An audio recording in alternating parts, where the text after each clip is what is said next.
தலைநகர் டெல்லியில் metro rail நிலையத்தில் ரயிலுக்காக நின்ற பெண் தன்னை ஒரு ஆண் நெருங்கியதாகவும் அங்கு இருந்தவர்கள் அது குறித்து கவனம் கொள்ளாமல் இருந்ததாகவும் கூறியுள்ளார்.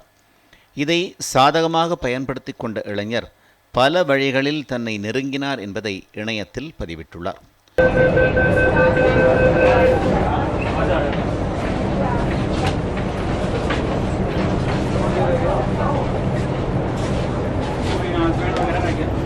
மெட்ரோ ரயில் நிலையத்தில் நின்ற பெண்ணிடம் ஒரு 30 வயது மதிக்கத்தக்க இளைஞர் வருகிறார். தான் செல்ல வேண்டிய இடம் குறித்து அந்த பெண்ணிடம் கேட்கிறார்.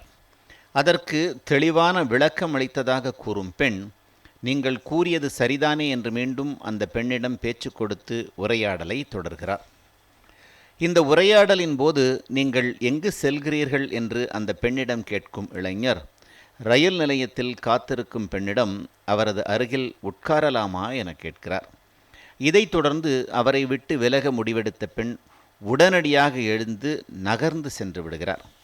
இப்படி ரயில் நிலையத்தில் விடாப்பிடியாக துரத்திய இளைஞர் ரயிலுக்குள் ஏறிய போதும் அவரை பின்தொடர்ந்து சென்று எங்கு செல்கிறீர்கள் என்று கேட்டுள்ளார்.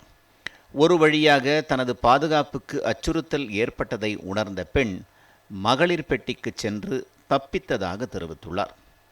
இதை தாம் சமாளித்து விட்டதாக கூறியுள்ள அந்த பெண் பயணி, அங்கிருந்த ஆண்கள் யாரும் இதை கண்டுகொள்ளாமல் இருந்தது வேதனை அளிப்பதாகவும், தயவு செய்து அக்கம் பக்கத்தில் என்ன நடக்கிறது என்பதை பாருங்கள், உற்று பாருங்கள் எனவும் பதிவிட்டுள்ளது இணையத்தில் கவனம் பெற்றுள்ளது. டெல்லியில் காவல்துறை ஒன்றிய உள்துறை அமைச்சகத்தின் கட்டுப்பாட்டில்தான் உள்ளது.